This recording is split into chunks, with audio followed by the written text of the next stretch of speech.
कंस ने धेनुकासुर नाम के राक्षस को भेजा। ये है तो गदहा, पर गाय के बछड़े के रूप में ये आया है। इधर भगवान जमुना किनारे गौ चरा रहे थे। कुछ गौ माताएं गई और जमुना के जल को जाकर के पिया, मूर्छित होकर के गिर पड़ी। ठाकुर जी ने गोप वालों से पूछा, भैया ये जमुना जी में कौन रहता है? ब्रजवासियों ने बताया, लाला इस जमुना में ना कालिया नांग रहता है। भगवान विचार करने लगे, मैं भी काला, रात भी काले, जमुना भी काली, काली दह भी काला, कालिया नांग भी काला। यहाँ जितने हैं सब काले ही काले हैं, गोरा कोई है ही नहीं। किशोरी राधा रानी बस गोरी है। तो मैं काला ठीक हूँ कहे, जमुना काली ठीक है, पर ये कालिया नांग बड़ा खतरनाक है। तो ठाकुर जी ने योजना बनाई, बलराम जी से कहा, भैया इसको आप मारो। बलराम जी बड़े प्रसन्न हुए। चलो, इतने राक्षसों में पहली बार कन्हैया कह रहा है कि आप मारो। धेनुकासुर का पूंछ पकड़े बलराम जी, घुमाए और जमुना जी के किनारे कदम के वृक्ष में दे मारे। और जैसे ही वो धेनुकासुर मरा ना, अपने गधे के रूप में प्रकट हुआ। पूरे ब्रज में हाहाकार मच गई, बलराम ने गधा मार दिया, बलराम ने गधा मार। बलराम जी कहते हैं, कृष्ण तो बड़ा नटखट है रे, सब राक्षस को स्वयं मारे और गधा हमसे मरवाए सियावर रामचंद्र की। तो ये लीला ना भगवान जानबूझ करके किए कि कल कन्हैया बलराम जी गाय चराने मत आए। क्यों? पंडित के सामने पंडित को कुछ बोलोगे तो बुरा लगेगा, सर्प के सामने सर्प को मारोगे तो बुरा लगेगा। जातिगत जो प्रेम होता है ना, वात्सल्य जो होता है, उसका अटूट रिश्ता है। दूसरे दिन भगवान जमुना किनारे गए। सुंदर जमुना जी के किनारे गौचारण कराते कराते भगवान ने गेंद खेलना प्रारंभ किया। आजकल की भाषा में क्रिकेट। अब यहाँ मातृशक्ति बैठी तो मैं आपसे पूछ भी नहीं सकता कि कौन कौन क्रिकेट खेले हो सियावर रामचंद्र की। अच्छा, देखे तो जरूर होंगे, अभी आईपीएल चल रहा है, देखते होंगे ना माता। 11 प्लेयर रहते हैं जो क्षेत्र रक्षण में लगे रहते हैं और 2 लोग बैटिंग करने उतरते हैं। एक जगह हमने पढ़ा, इंग्लैंड में पहली बार क्रिकेट खेला गया। मूर्ख है वो। द्वापर युग में भगवान ने जमुना जी के किनारे गेंद खेली है, जिसको क्रिकेट कहा गया। रेशम की गेंद बनाए और सुंदर कदम की डाली से एक बल्ला तोड़े और शुद्ध रेडीमेड बना बुनाया ठाकुर जी ने गेंद खेलना प्रारंभ किया। सबकी बैटिंग आई तो कोई सिंगल मारे, कोई डबल मारे, और भगवान की बैटिंग आई ना, ठाकुर जी सीधा बल्ला उठाए और गेंद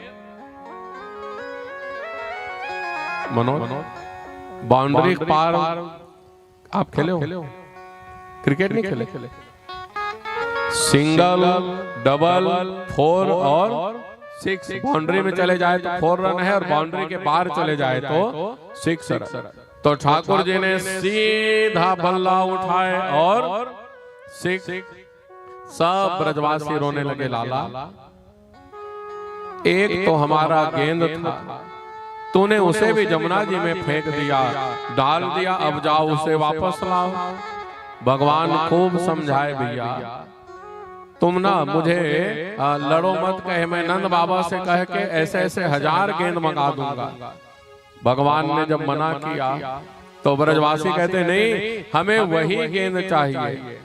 तब भगवान खरखर खरखर कदम की डाली में चढ़ गए और काली दह में कूदने के लिए तैयार हुए।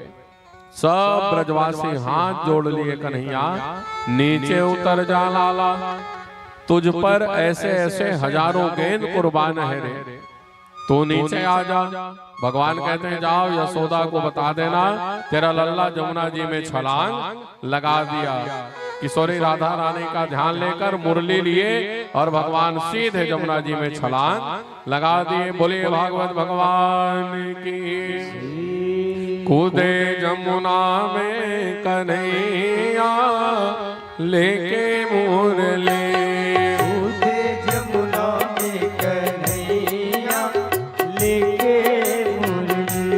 कूदे जमुना में कन्हैया लेके मुरली, कूदे जमुना में कन्हैया लेके मुरली, लेके मुरली जी लेके मुरली, लेके मुरली जी लेके मुरली, लेके मुरली जी लेके मुरली, लेके मुरली जी लेके मुरली, कूदे जमुना में कन्हैया लेके मुरली, कूदे जमुना में कन्हैया लेके मुरली।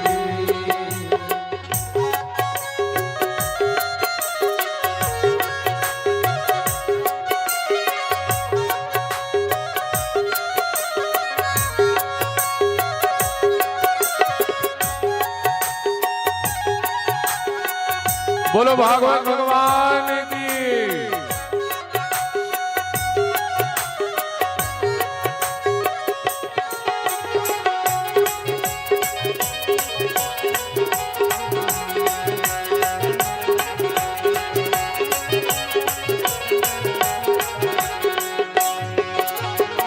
कूद पड़े बनवाली जल में ग्वाला रोए ठाड़े हो, परे बनवारी जल में ग्वाला रोए ठाड़े हो, बचतो ग्वाला घर को भागे यशोदा जाए पुकारे हो, को ग्वाला घर को भागे यशोदा जाए पुकारे हो, बचतो ग्वाला घर को भागे यशोदा जाए पुकारे हो, तो ग्वाला घर को भागे यशोदा जाए पुकारे। कूद पड़े रे तेरो छलिया लेके मुरली, कूदे जमुना में कन्हैया लेके मुरली,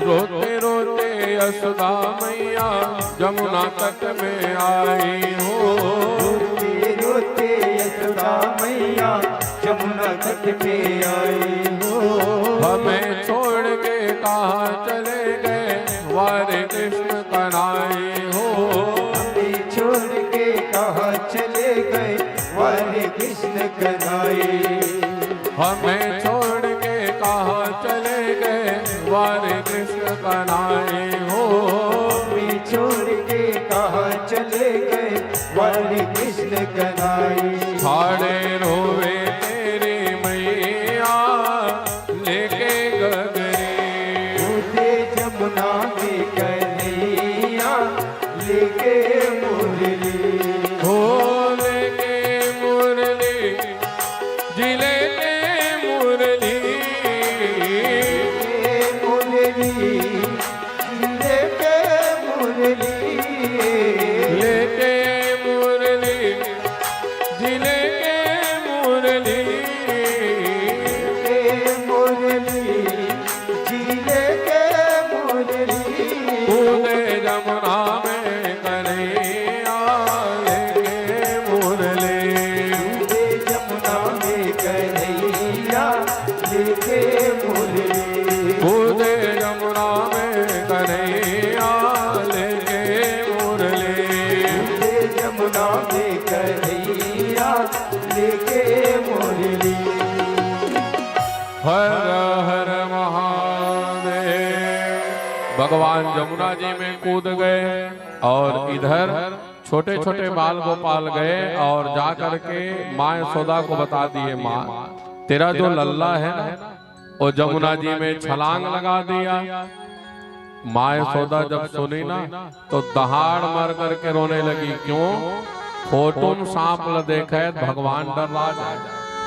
और आज स्वयं 5 सिर का कालिया नाग जहां निवास करे वहां भगवान स्वयं कूद गए कालीदह में।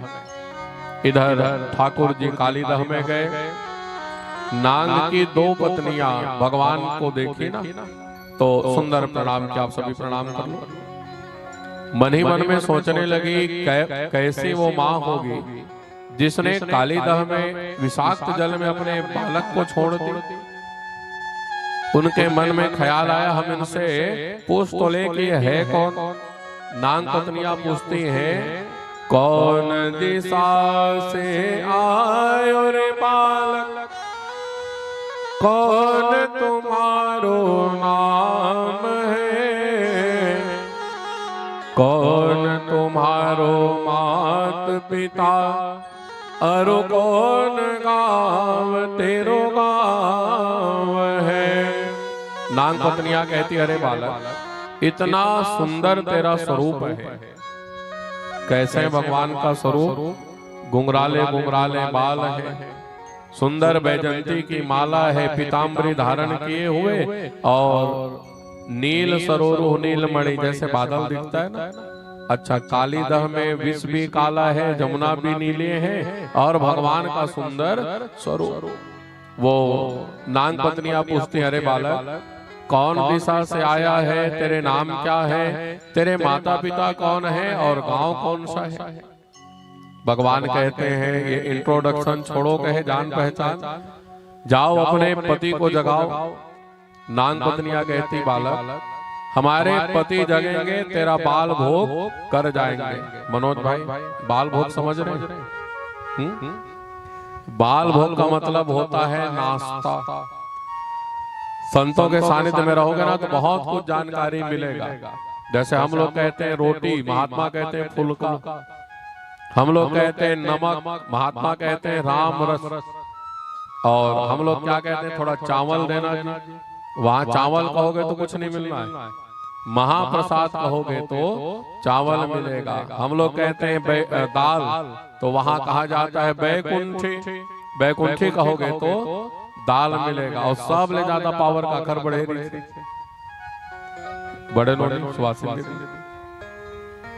सब ले ज्यादा पावर ओ मिर्चक बाढ़े।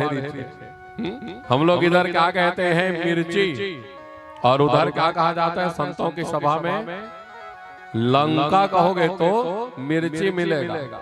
अभी सब गए थे ना कुंभ स्नान करने, तो संतों के सानिध्य में रहोगे तो बहुत कुछ जानकारी मिलती। नाग पत्नियां कहती अरे बालक हमारे पति जगेंगे और तुम्हारा बाल भोग कर जाएंगे। भगवान कहते हैं कौन किसका राज भोग करेगा, कौन किसका बाल भोग वो तो समय बताएगा। पर रही बात तुमने मेरा परिचय पूछा तो अपना परिचय अवश्य दूंगा, कहे ठाकुर जी। पूर्व दिशा से आयो रे नागिन, कृष्ण हमारो नाम है, नंद यशोदा मात पिता, अरुणंद ग्राम ही ग्राम है। अरे नागिन मेरा नाम कृष्ण है, नंद यशोदा माता पिता है, पूर्व दिशा से आया हूँ और नंद गांव मेरा गांव है। जाओ अपने पति को जगाओ। जैसे ही नाग पत्नियां सुनी ना, उधर से 5 सिर वाला कालिया नाग फुफकार मारते हुए भगवान के ऊपर झपटा। ठाकुर जी भी कम नहीं, नाचने में बड़े प्रवीण है, दक्ष है। अभी जैसे आप सब नृत्य करते हैं ना, ये तो ट्रायल है। दुनिया में नाचने वाले 2 ही हुए, एक भगवान कृष्ण और एक भगवान शिव। तो अभी नटवर की कथा सुन रहे हो, अभी रास की कथा में ना नटराज की कथा सुनेंगे। भगवान भी नाचने में दक्ष है, पर कृष्ण के जैसा भगवान भोले बाबा का नित्य नहीं है। भगवान सर्प के ऊपर चढ़ गए और जिस फन को कालिया नाग उठाए उसे फन में भगवान खड़ाऊ से प्रहार करे। भग भग भग भग भग भग रक्त बमन करे कालिया नाग, पूरा जमुना जी में लाल लाल रक्त। यशोदा मैया खड़ी थी, वो रोने लगी माँ यशोदा, बलराम मेरा लल्ला जमुना में कूद गया, तू नहीं आया ना, तू रहता ना तो उसको जमुना में कूदने नहीं देता। बलराम जी कहते हैं माँ तू अपने लल्ला को नहीं जानती, ये तो 5 सिर का कालिया नांग है, तेरा बेटा जहाँ सोता है ना 1000 फन का शेष है। माँ यशोदा कहती तू नहीं जानता बलराम, वो फोटो में सांप को देखता है तो डर जाता है। दोनों एक दूसरे को मनाने लगे। इधर भगवान कुछ नहीं, उसको भी गर्मी लगी, ताली बजा दो जोर जोर। तो जब कालिया नांग थक गया भगवान से लड़ते लड़ते, खड़ाऊ का प्रहार किए भगवान, तो कालिया नांग पूछने लगा आप हो कौन? भगवान कहते हैं बेटा जिसने तुम्हें बनाया, ब्रह्म अनाम है अज भगवंता, व्यापक अजित अनादि अनंता, आदि मध्य निहंता है, जिसकी लीला है मैं वही हूँ। तो कालिया नांग पूछा है गोविंद अगर आप जगत को बनाने वाले हो तो सांप को कौन बनाया? ध्यान देना मेरी माता। क्या पूछा कालिया नाग ने? सांप को कौन बनाया? भगवान कहते मैंने बनाया। सांप के दांत कौन बनाए? भगवान कहते मैंने बनाया। सांप के दांत में जहर कौन बनाए? विष। भगवान कहते मैंने बनाया। तो कालिया नाग कहते फिर मैं जहर के जगह में अमृत कहां से लाऊं, आप मुझे बता दो।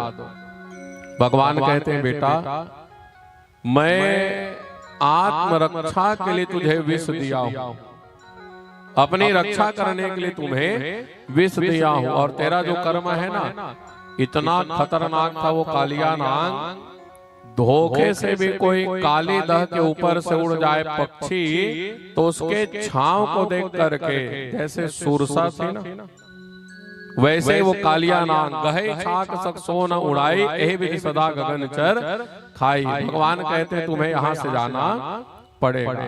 कालिया नाग कहते गोविंद आपका जो गरुण है ना, जैसे मैं यहाँ से बाहर जाऊंगा मुझे भक्षण कर जाएगा, खा जाएगा। भगवान कहते उतने देर तक गरुण भले तुम्हें ग्रहण करता खाता, अब तेरे सिर पर ट्रेडमार्क लग गए, मैन्युफैक्चरिंग चिन्ह लग गया है। ध्यान देना जो हमारे भारत में वस्तुएं बनती है ना उसमें कौन सा चिन्ह लगा रहता है? ISI। पढ़े लिखे बच्चे बैठे हो, भागवत में ज्ञान भी है और विज्ञान भी है और जानना जरूरी है। कोई भी वस्तु लो ना बाजार से, मेड इन चाइना हटा दो, मेड इन इंडिया अपने घर में ले आओ। भोजन भी करते हो ना घर में, तो वो चाउमीन और दुनियादारी नहीं खाना है, खाना है तो अपने घर का बना हुआ दाल भात खाओ। भगवान कहते हैं सरकारी चिन्ह लग गया तेरे माथे में। कौन सा चिन्ह? तो आपने देखा होगा सर्प को कभी भी देखोगे ना फन फैलाएंगे तो उसके सिर पर खड़ाऊ का निशान रहता है। भगवान ने अपने दोनों पैर का निशान बना दिया। गरुण भी भगवान की घंटी है, कालिया नाग भी भगवान का भक्त है, शेष नारायण बलराम जी भी भगवान के भक्त हैं। सब एक ही कंपनी के वर्कर हैं, यहाँ लीला करने के लिए आए हैं। तालियां बजने लगी, जय जयकार होने लगा। भगवान कहते हैं जाओ मणिद्वीप में निवास करना और वहां तुम्हें गरुण से आघात नहीं होगा। तो कालिया नाग के मान मर्दन की कथा सुनाए।